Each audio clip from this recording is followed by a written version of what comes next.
For years, people in the small mountain town laughed whenever they saw old veteran Walter Hayes carrying an extra meal through town. Every single day, no matter the weather, he would sit on the same wooden bench near the edge of the forest and leave half his lunch for a scruffy stray dog nobody else wanted. Some called him lonely, others called him foolish. A few even joked that he cared more about that mutt than he did about people. Walter never argued. He simply shared his food and quietly waited for the dog to appear. Then one scorching summer afternoon, smoke began rising from the mountains beyond town. What happened next would leave an entire community speechless. Because while everyone else ignored the danger, the stray dog was already racing from house to house, desperately trying to warn people before the wildfire arrived. Late summer, sunlight settled heavily across the pine-covered hills of western Montana, while dry wind moved through the valley, carrying the smell of dust, warm earth, and drought. The small town of Pine Ridge sat quietly beneath clear blue skies, surrounded by forests that had not seen meaningful rain in nearly 2 months. Most residents barely noticed the danger building beyond the mountains. Wildfires were something that happened somewhere else, usually far away on the evening news. Life continued normally.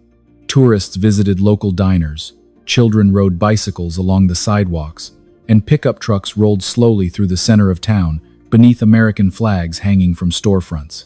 Every afternoon around noon, however, there was one sight nearly everyone recognized.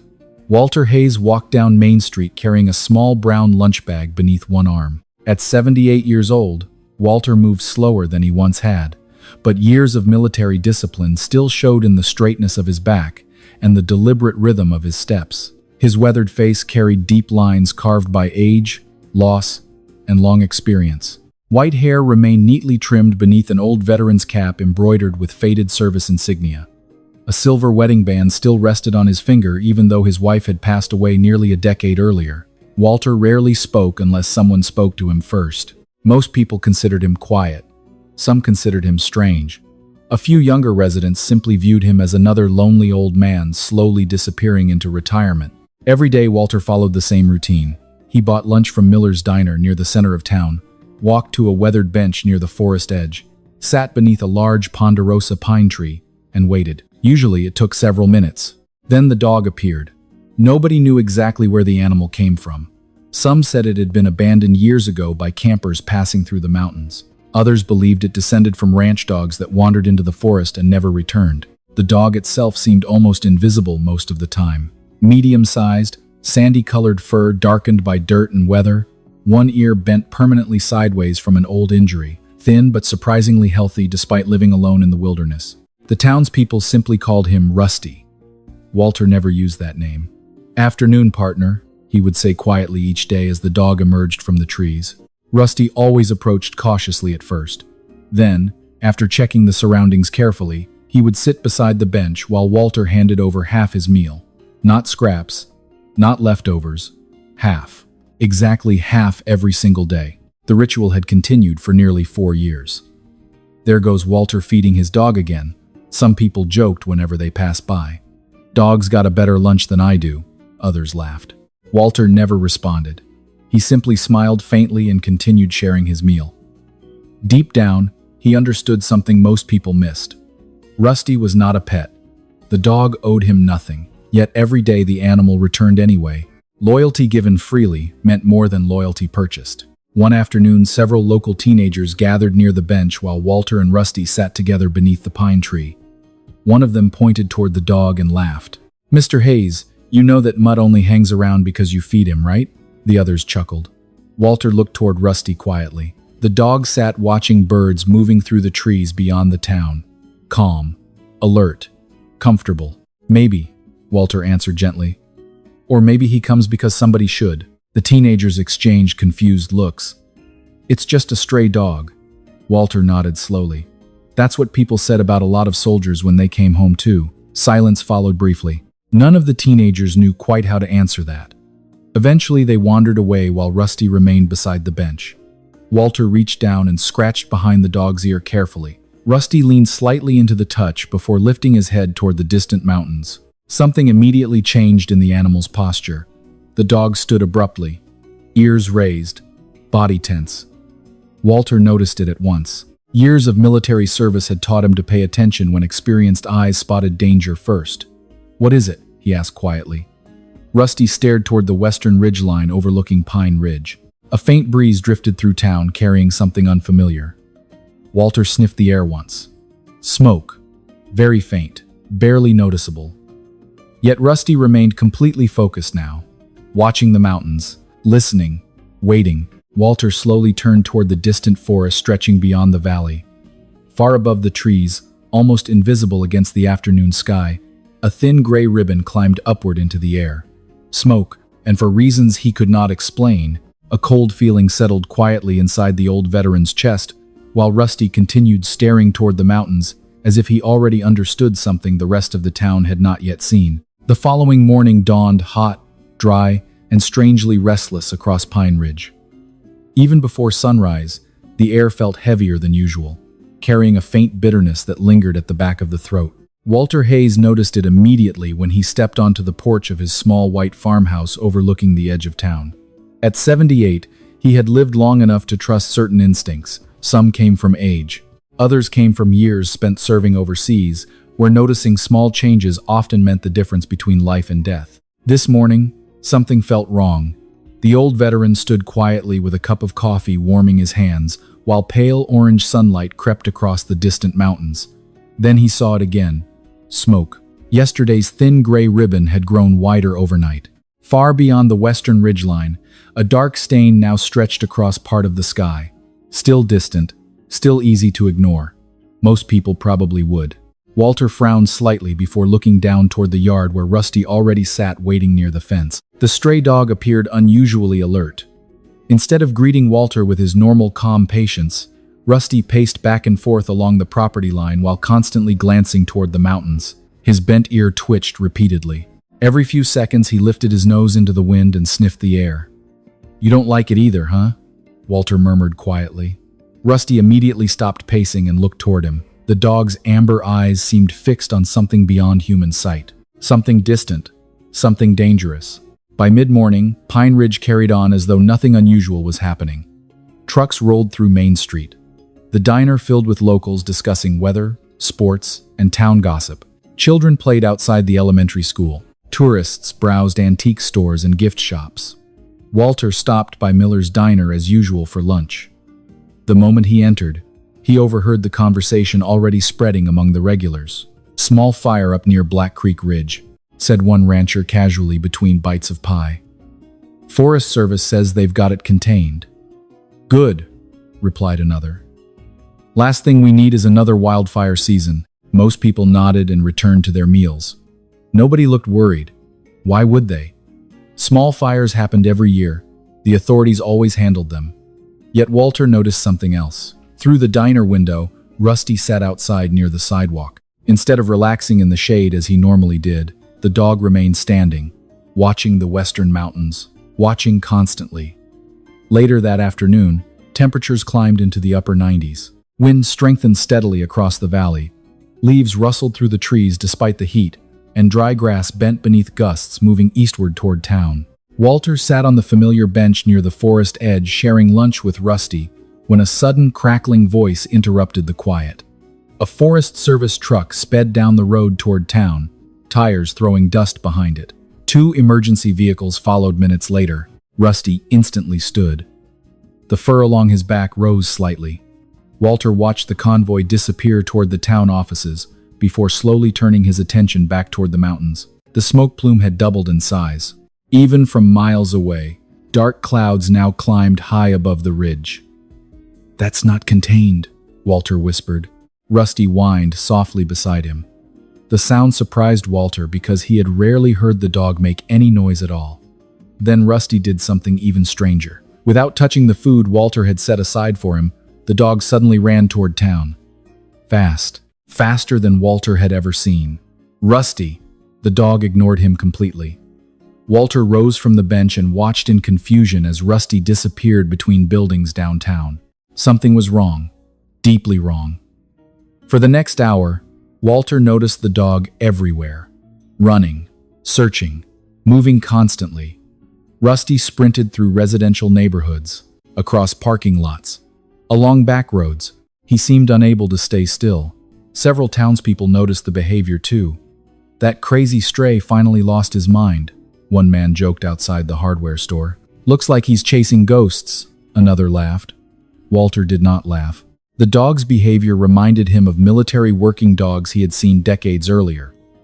Animals reacting to threats long before humans recognized them. As evening approached, emergency activity increased throughout Pine Ridge. Forest Service vehicles arrived continuously. Deputies moved through town. Several firefighters gathered near the station preparing equipment, yet officials remained calm publicly. No evacuation orders, no warnings, just precautions. Then the wind changed. Shortly after sunset, powerful gusts swept across the valley, carrying a strong smell of smoke directly into town. People finally noticed. Conversations slowed. Heads turned toward the mountains. The western sky glowed faintly orange beneath the horizon.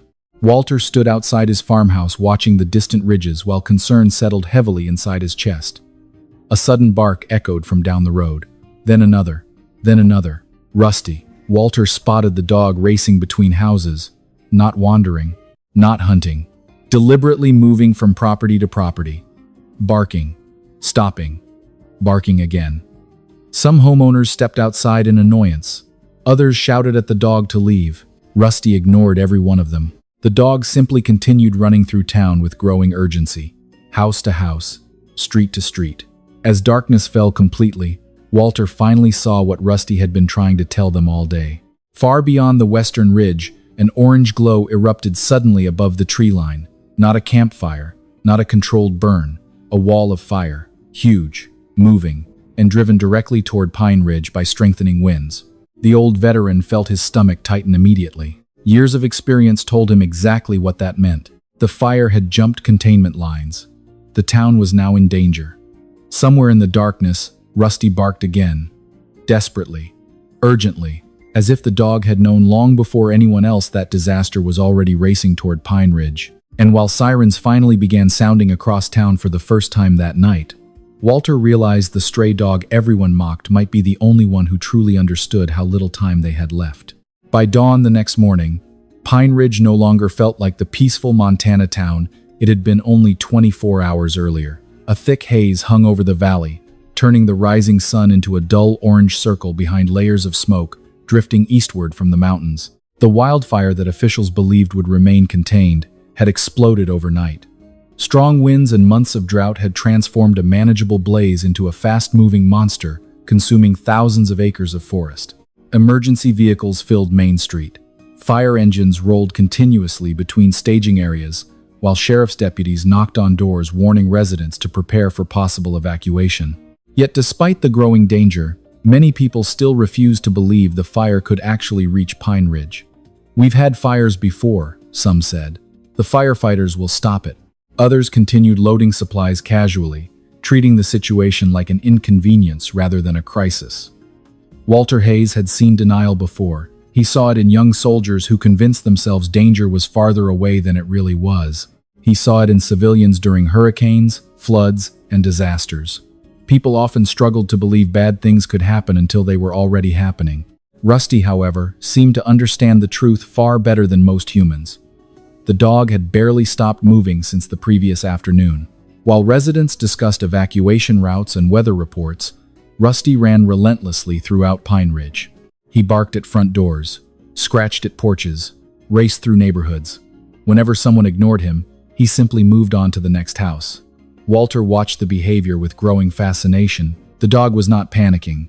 He was warning people. By mid-morning, conditions worsened dramatically.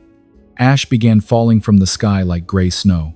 Smoke thickened across the valley until distant hills disappeared completely from view. The sheriff's office finally issued a voluntary evacuation notice for several neighborhoods closest to the forest. Even then, many residents hesitated. Some wanted to stay and protect property. Others believed the fire would change direction. Then Rusty found his first target. On the northern edge of town lived Martha Reynolds, an 83-year-old widow who used a walker after hip surgery. Martha was well known throughout Pine Ridge. Small, gentle, and fiercely independent, she refused help whenever possible. When deputies knocked earlier that morning, she insisted she had plenty of time to leave later. Walter happened to be driving nearby when he spotted Rusty barking frantically outside Martha's house. The dog repeatedly ran toward her front porch, then toward the road, then back again. Over and over. Finally, Walter pulled his truck onto the shoulder and stepped out. "What are you trying to tell me, partner?" Rusty barked once and sprinted toward Martha's front door. Walter followed. Minutes later, he discovered Martha still inside, slowly packing belongings, while smoke drifted through gaps in the windows. "You need to leave now," Walter told her firmly. "Not later, now." Martha glanced outside and finally saw the dark sky overhead. For the first time, real fear appeared in her eyes. Walter helped load her vehicle while Rusty paced nervously nearby. Once Martha was safely on her way toward the evacuation center, the dog immediately took off running again. Throughout the afternoon, similar scenes repeated across town.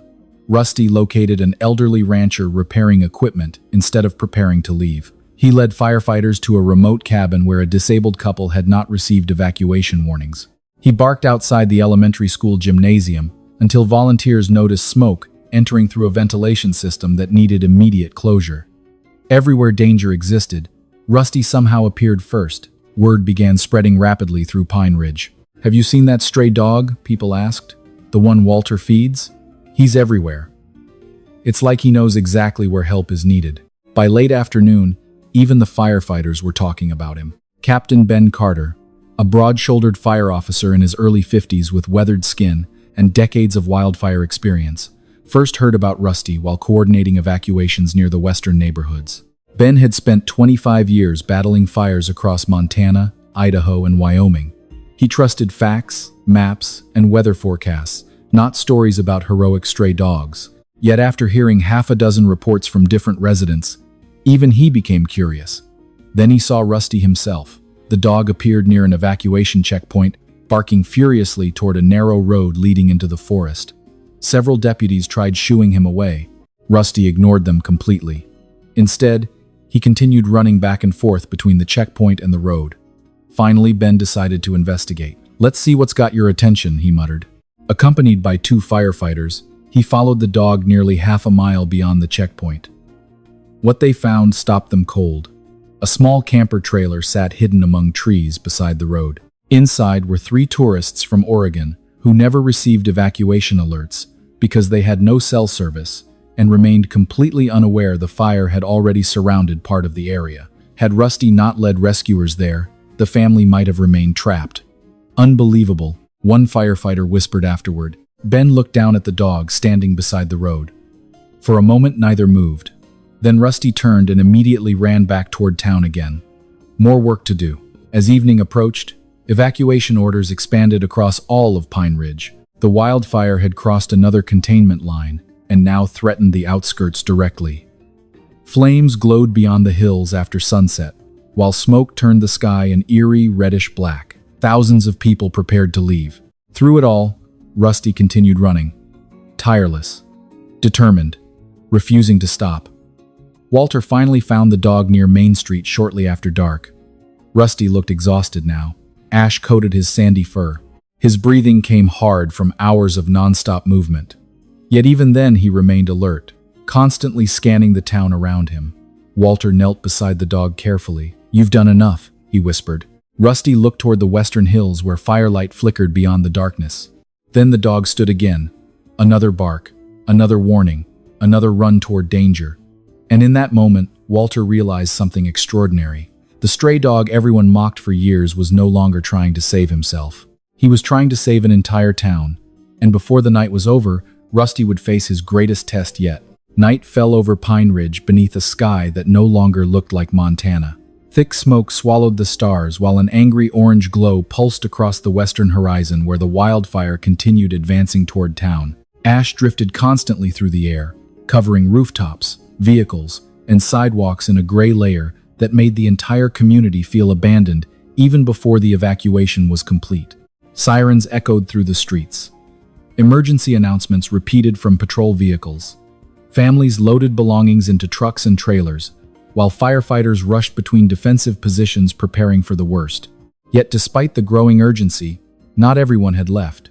Some residents refused to abandon homes built over generations. Others simply underestimated how quickly a wildfire could move when driven by wind. Captain Ben Carter knew the situation was becoming dangerous. At 52, The veteran firefighter had spent decades battling some of the largest wildfires in the American West.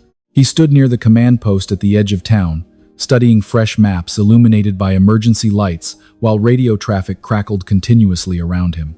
The fire had already jumped 2 containment lines. Winds were increasing. Temperatures remained high. Every indicator pointed toward disaster. "We may lose the western neighborhoods before midnight," one firefighter reported grimly. Ben nodded slowly. "Then we focus on saving lives first." Nearby, Walter Hayes sat on the tailgate of his pickup truck watching evacuation traffic move eastward. Rusty lay beside him for the first time all day. The dog looked exhausted. Ash covered his sandy coat. His paws were blackened from running mile after mile across hot pavement and dusty roads. Yet despite obvious fatigue, Rusty remained alert. Every few seconds his head lifted toward the western edge of town, listening, watching, waiting. Walter reached down and gently scratched behind the dog's bent ear. "You've done more today than most people manage in a lifetime, partner." Rusty leaned briefly into the touch before suddenly standing again. The dog's body stiffened. His ears rose sharply. Walter immediately noticed. "What is it?" Rusty stared toward a residential neighborhood near the southern edge of Pine Ridge. Not toward the fire, toward town itself. Then, without warning, he bolted into the darkness. Walter cursed softly and climbed into his truck. Something told him this was not another random warning. The dog had spent the entire day finding people others missed. If Rusty was running again now, there was a reason. Walter followed as quickly as possible through streets crowded with evacuation traffic. Several blocks later, he spotted Rusty racing toward Oak Street, one of the oldest parts of town. Small wooden homes lined both sides of the road beneath large pine trees that now swayed violently in the smoky wind. The dog disappeared behind a row of houses. Walter parked and hurried after him. Then he heard it, barking. Not the warning bark Rusty used all day. This was different. Urgent, frantic, desperate. Walter rounded a corner and froze. Smoke poured from the attic vents of a small blue house near the end of the street. Not wildfire smoke, fire inside the home. A burning branch carried by the wind had landed on the roof and ignited dry shingles. Flames were already spreading beneath the structure. "Oh no," Walter whispered. Rusty stood near the front porch, barking continuously at the house. Then Walter remembered. Emily Foster lived there. Emily was a young single mother in her early 30s who worked at the local grocery store. More importantly, she had 2 children. Walter sprinted toward the front door while Rusty raced ahead of him. Smoke filled the porch. The front window glowed orange from inside. Walter pounded on the door. "Emily!" No answer. "Emily!" Suddenly the door opened. Emily stumbled outside, coughing heavily, while holding her 6-year-old son, Noah. Panic filled her face. "My daughter!" she cried. "Sophie's still upstairs." Walter's stomach dropped instantly. Sophie Foster was only 9 years old. Without hesitation, Rusty charged directly through the open doorway. "Rusty!" Walter shouted. The dog vanished into the smoke before anyone could stop him. Emily broke down completely. "Someone has to help her." Walter looked toward the growing fire. Years ago, before age and arthritis slowed him down, he might have run inside himself. Now he knew he would never make it upstairs and back out, not through that much smoke. Then sirens screamed around the corner. Firefighters. Captain Ben Carter leaped from the first engine before it even stopped moving. "Child trapped inside," Walter shouted immediately. Ben reacted without hesitation. Within seconds, 2 firefighters wearing breathing equipment disappeared into the burning house. Outside, everyone waited. Smoke thickened. Flames spread across part of the roof. Emily cried uncontrollably while Noah clung to her side. Walter stared at the doorway. No sign of Rusty. Seconds felt like hours. Then movement appeared inside the smoke. One firefighter emerged, carrying Sophie in his arms. Cheers erupted instantly from neighbors gathered nearby. Emily rushed forward, sobbing with relief. But Walter's eyes remained fixed on the doorway. "Where's the dog?" he asked quietly. The firefighter paused. "Dog?" Then another figure appeared through the smoke. Rusty. The stray dog stumbled out behind the rescue crew, coughing heavily but alive. The entire crowd went silent. One firefighter removed his helmet slowly. "He found her," he said. We followed his barking upstairs. Nobody spoke for several moments afterward. Even Ben Carter stared at the dog with open disbelief. Rusty collapsed onto the grass, exhausted. Walter immediately knelt beside him. The dog's chest rose and fell rapidly, but his tail moved weakly once against the ground. Around them, people began realizing what had happened. If Rusty had not noticed the fire, if he had not alerted Walter, if he had not run into the house, Sophie Foster might never have made it out alive. Above them, the wildfire continued advancing toward Pine Ridge.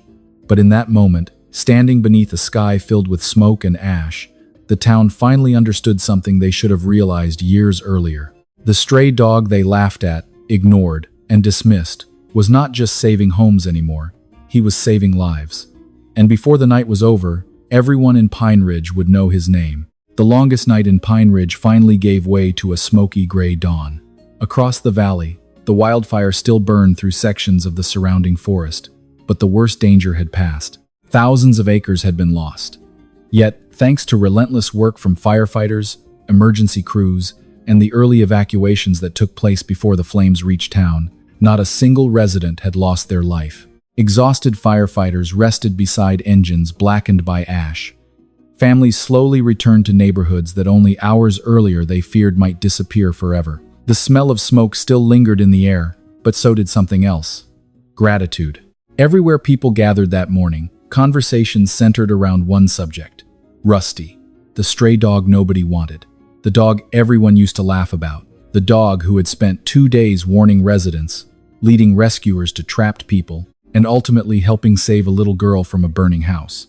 Walter Hayes sat outside the evacuation center with a blanket draped across his shoulders while Rusty slept nearby on a patch of grass. The dog looked completely exhausted. His paws were wrapped in protective bandages provided by a veterinarian who volunteered at the emergency shelter. Soot still darkened parts of his fur despite several attempts to clean him. Yet for the first time in years, Rusty was not alone. People constantly approached him throughout the morning. Children knelt beside him carefully. Adults offered food and water. Firefighters stopped by simply to scratch behind his ears before returning to work. The same town that once ignored him now treated him like family. Walter watched quietly, saying very little. He knew Rusty did not understand fame. The dog had never wanted attention. He had simply done what loyalty demanded. Shortly before noon, Captain Ben Carter approached carrying 2 cups of coffee. The veteran firefighter looked more tired than Walter had ever seen. Dark circles rested beneath his eyes, and soot covered parts of his face, despite hours having passed since the fire. He handed 1 cup to Walter before sitting beside him. For several moments, neither spoke. Then Ben glanced toward Rusty. "You know," he said quietly, "I've worked wildfires for 25 years." Walter nodded. "Long time." Ben smiled faintly. "Longest rescue report I've ever written. Involved a helicopter, a river crossing, and 3 horses." He paused. "Never thought I'd file one crediting a stray dog." Walter chuckled softly. "Life surprises you sometimes." Ben shook his head while watching Rusty. "That dog saved more people yesterday than some professionals do in an entire career." Nearby, Emily Foster sat beneath a canopy with her children. Sophie remained wrapped in a blanket while Noah refused to leave her side. Every few minutes, Sophie looked toward Rusty. Eventually, she gathered enough courage to walk over. The 9-year-old knelt carefully beside the sleeping dog. Rusty opened one eye lazily. Sophie reached forward and hugged him around the neck. "Thank you," she whispered. The dog licked her cheek once before resting his head back down. Walter looked away briefly. His eyes suddenly felt suspiciously warm. By afternoon, news crews arrived from nearby cities. Reporters interviewed firefighters, residents, and emergency officials. Camera crews filmed damaged forests, evacuation centers, and recovery efforts. Before long, someone inevitably asked about the dog. Then someone else, and another. Within hours, Rusty became the story everyone wanted to hear. Yet despite the growing attention, Walter remained uncomfortable with interviews. When a reporter approached him asking why he spent 4 years feeding a stray dog every day, the old veteran simply shrugged. He looked hungry. The reporter blinked. "That's all?" Walter glanced toward Rusty. "Sometimes that's enough." The answer spread quickly. By evening, Pine Ridge held an informal community gathering near the town square. Families returned from evacuation centers. Firefighters finally found time to rest. Volunteers distributed food while children played beneath skies beginning to clear for the first time in days. The wildfire still burned far away in the mountains, but it was moving in a safer direction now. For the first time since the disaster began, people allowed themselves to breathe again. Mayor Linda Harper stood before the crowd shortly after sunset. A practical woman in her 60s with silver hair and decades of service to the community, Linda rarely enjoyed public ceremonies, yet tonight felt important. "This town owes many people its thanks," she began. "Firefighters, deputies, volunteers, emergency crews." She smiled slightly. "And one dog." Laughter moved gently through the crowd. Rusty looked up briefly from where he sat beside Walter before returning his attention to a hot dog someone had given him. Linda continued, "Many of us spent years walking past this animal without noticing him. Some of us laughed, some ignored him. But when our town needed help most, he never stopped helping." The crowd applauded immediately. Several people wiped tears from their eyes. Then Linda revealed a small wooden plaque. Mounted on it was a brass plate engraved with simple words, "To Rusty, the guardian of Pine Ridge." The applause grew louder. Rusty, meanwhile, remained completely uninterested in the ceremony. He was busy eating. Walter laughed harder than anyone. Later that evening, after the crowd dispersed and darkness settled gently over Pine Ridge once more, Walter returned to the familiar bench near the forest edge. For the first time since the fire began, the mountains looked peaceful again. Stars slowly appeared overhead. Cool air replaced smoke. Rusty followed beside him and settled into the grass near the bench, exactly as he had done thousands of times before. Nothing seemed different, yet everything had changed. Walter looked down at the dog quietly. "Guess everybody finally figured out what I knew all along." Rusty glanced toward him. Walter smiled. "You were never just a stray." The dog rested his head against the old veteran's boot. Together they sat beneath the stars in comfortable silence, while Pine Ridge slept safely behind them. And somewhere beyond the dark forest, the last glow of the wildfire faded into the night. The town would remember many things about that summer for years to come. The smoke, the fear, the evacuation. But more than anything else, they would remember the old veteran who shared his lunch every day and the stray dog who proved that loyalty, kindness, and courage often come from the places people least expect. And from that day forward, nobody in Pine Ridge ever called Rusty just a stray dog again. Sometimes God places miracles in our lives wearing fur instead of wings. For years, the people of Pine Ridge saw Rusty as nothing more than a stray dog wandering the edge of town. But God saw something different. He saw a loyal heart, a brave spirit, and a creature willing to risk everything for others. And perhaps that is the lesson this story leaves behind. We often judge by appearances, overlooking people, animals, or opportunities because they seem ordinary. Yet some of the greatest blessings God sends into our lives arrive quietly, unnoticed by everyone else. Walter Hayes never fed Rusty because he expected anything in return. He shared his lunch because kindness was the right thing to do. Years later, that simple act of compassion helped save an entire town. In our daily lives, we may never know how one small act of kindness can change someone's future. A kind word, a helping hand, a moment of patience, or a gesture of love may become the very thing God uses to perform a miracle in someone else's life. If this story touched your heart, please share it with someone who still believes in loyalty, courage, and the power of kindness. Leave a comment telling us where you're watching from and whether you've ever known an animal that changed your life.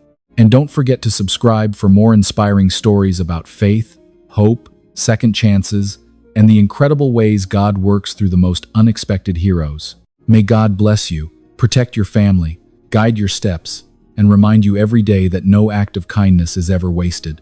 Sometimes the miracle you've been praying for is already walking quietly beside you.